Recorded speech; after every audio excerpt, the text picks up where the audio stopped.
नमस्कार, मी अमृता माझ्या व्लॉगमध्ये तुमचं स्वागत करत आहे. तर आपण आज बनवणार आहोत सँडविच. सँडविचसाठी सगळ्या भाज्या लागतात आपल्याला. तुमच्या आवडीच्या भाज्या तुम्ही घेऊ शकता. मी इथे गाजर, सिमला मिरची, टोमॅटो, कांदा घेतलेला आहे.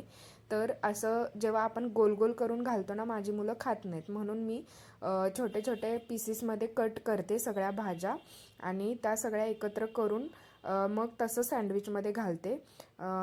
बाहेरचं जे विकतचं सँडविच असतं तिथे त्याच्यामध्ये कसं त्यांनी असं लांब लांब कट केलेलं असतं किंवा गोल गोल कट केलेलं असतं. तर मी तसं करत होती पहिला. आम्हाला दोघांना काही प्रॉब्लेम नसायचा, पण मुलं खायची नाहीत, सगळ्या भाज्या बाहेर काढून ठेवायचे. त्यामुळे मी आता असं करते, बारीक सगळं चिरून घेते. कांदा, टोमॅटो, सिमला मिरची, गाजर, बीट असेल तर बीट पण घेते, पण बीट मी खिसून घेते. तुकडे केलेलं बीट पण जरासं कडवट असं लागतं, त्यामुळे मुलं खात नाहीत. तर मी या सगळ्या भाज्या आता कट करून एका ताटात मी खरं तर चॉपरमध्ये सगळं एकदमच कट करते. टोमॅटो तेवढा वेगळा कट करते, पण माझा चॉपर त्यावेळेस खराब झाला होता, त्यामुळे मी इथे चाकूनी सुरीनीच सगळं कट करून घेतलेलं आहे बारीक बारीक. तुम्हाला जसं तुम्ही कम्फर्टेबल असाल तुम्ही तसं घेऊ शकता. आता हे सगळं मी एका ताटामध्ये घेणार आहे आणि ते सर्व मिक्स करणार आहे. मिक्स केल्यामुळे कसं टाईम आपला वेस्ट नाही जात.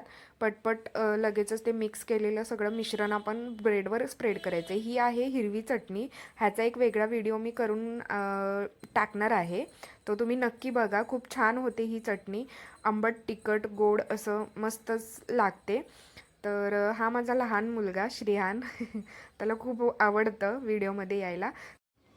इथे आपण 4 ब्रेड घेतलेले आहेत. त्यातल्या 2 ब्रेडना मी हिरवी चटणी लावून घेत आहे आणि 2 ब्रेडवरती आपण टोमॅटो केचप स्प्रेड करून घ्यायचा आहे. तुमच्या आवडीनुसार तुम्ही कमी जास्त घेऊ शकता. मी माझ्या अंदाजानुसार आवडीनुसार मी घेतलेला आहे. आता इथे एक पॅन मी गरम करत ठेवत आहे. मी सँडविच मशीनमध्ये वगैरे नाही करत आहे, माझ्याकडे मशीन, पण त्याच्यापेक्षा हे तव्यावरती पटकन होतं. ते मशीनमध्ये खूप झंझट लागतं, त्यामुळे मी तव्यावरतीच बनवते. आणि जिथे ग्रीन चटणी लावली आहे किंवा जिथे सॉस लावला आहे, कोणत्या पण एका ब्रेडवरती आपल्याला सगळ्या भाज्या ज्या आपण कट करून घेतल्या होत्या व्हेजिटेबल्स, त्या सगळ्या पसरून घ्यायच्यात आणि ह्याच्यावरती तुम्ही मेयोनीज आणि चीज टाकायचं आहे आपल्याला. पण ह्याच्यावरती तुम्ही जर तुमच्याकडे कोणता मसाला वगैरे असेल तर तुम्ही घालू शकता. हे आता आपल्याकडे चीज शीट मी घेतलेली आहे. ही डीमार्टमध्ये भेटते, दुकानात पण भेटत असेल कदाचित, पण मी डीमार्टवरून आणलेली. तर ह्याच्यामध्ये 10 शीट असतात एका पॅकेटमध्ये. तर मी हे आणते नेहमी, मला सँडविचसाठी उपयोग होतो म्हणून. पण मी ही अख्खी चीज आजपर्यंत घातलेली नाही सँडविचमध्ये. मी ह्याचे 4 तुकडे करते आणि त्यातला पावभागच घालते. पण खरंच विश्वास ठेवा, खूप छान लागतं, टेस्टी लागतं. असं काही नाही की तुम्ही जर जास्त जास्त गोष्टी घातल्या तरच त्या टेस्टी लागतात. ते आपण बाहेर जेव्हा जातो स्ट्रीट फूड खातो तर ते खूप भरभरून घालतात, पूर्ण सांडेपर्यंत ते घालतात, सगळं तव्यावर वगैरे पडलेलं असतं. पण मला तेवढं वेस्ट घालवणं आवडत नाही आणि ह्या गोष्टी आपल्या हेल्थसाठी पण चांगल्या नसतात. त्यामुळे मी थोडंच यूज करते प्रत्येक गोष्टीचा. सॉस वगैरे सगळं तुम्ही बघूच शकता. मी थोडंसंच मायोनीज पण घातलेलं आहे.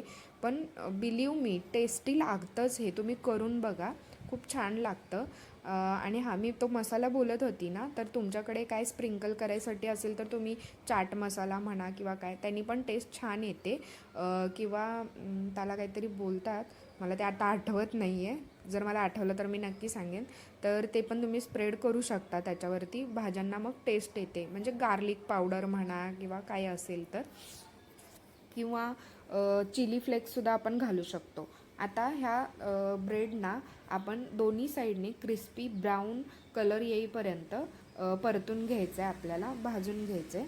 आता एक साईड माझी छान भाजून झालेली आहे, दुसरी साईड चेक करते मी. तर थोडंसं असं प्रेस करायचं, म्हणजे चीज वगैरे मेयोनीज वगैरे जे असतं ते व्यवस्थित त्या भाज्यांना चिकटलं जातं, त्यामुळे टेस्ट पण छान लागते.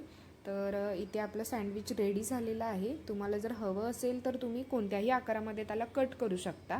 कोणत्याही म्हणजे क्यूबसारखं पण कट करू शकता, म्हणजे एका सँडविचचे 4 भाग करू शकता किंवा 2 असं ट्रायंगल शेपमध्ये करू शकता. श्रीऊला ट्रायंगल शेप आवडतो, हे बघा असं. तर मी ट्रायंगल शेपमध्ये करते आणि आम्ही सॉस घेत नाही, पण जर तुम्हाला हवा असेल तर तुम्ही सॉसबरोबर सॉसमध्ये डिप करून खाऊ शकता. तर हां, मला ते आठवलं, ऑरेगॅनो जर असेल तर तुम्ही ते स्प्रिंकल करू शकता भाज्यांच्यावरती. तर श्रीवला मी दिलेलं आहे आणि त्याला खूप आवडतं सँडविच आणि ह्याच्या नादाने मुलांच्या पोटात भाज्या पण जातात. थँक्यू. व्हिडिओ आवडला असेल तर लाईक नक्की करा, सबस्क्राईब करा. Thank you so much. परत भेटू आपल्या नवीन ब्लॉगमध्ये.